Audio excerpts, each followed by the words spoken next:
The developing story tonight is Florida's Surgeon General announces an end to all vaccine mandates in the state of Florida, including those required for school-aged children. The move will make Florida the first state in the country to remove such mandates. Reporter Caleb Califano spoke with an infectious disease expert who says this will put more people at risk.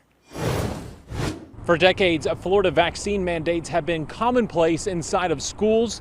Now, Florida officials are looking to become the first in the country to end childhood vaccine mandates. Pushing products on people. Governor Ron DeSantis' office announcing today the goal of ending childhood vaccine mandates in Florida, calling it a move to give families the freedom to make medical decisions themselves. He was joined alongside Florida's Surgeon General Joseph Ladapo, who called the vaccine mandates a violation of personal rights. Who am I as a government or anyone else, or who am I as a man standing here now to tell you what you should put in your body? So how will this look? Ladapo says the state health department can drop some requirements immediately, while others would need legislative approval. Ladapo says the goal is to ultimately remove them all, comparing the mandates to a form of slavery.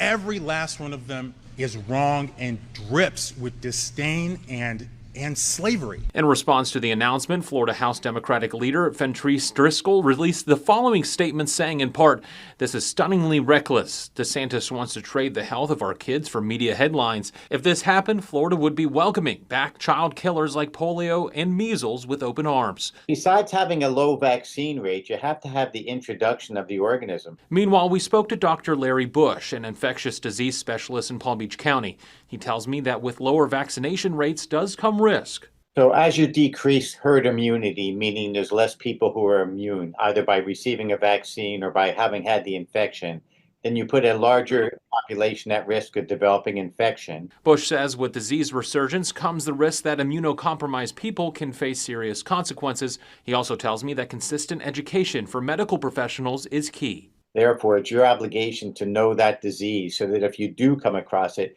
even though it's rare, it will at least be in your knowledge base that you'll consider it, and then you can seek the appropriate testing if need be. The Centers for Disease Control and Prevention estimate that more than 4 million children's lives are saved each year by childhood vaccines. In Palm Beach Gardens, Caleb Califano, WPBF 25 News.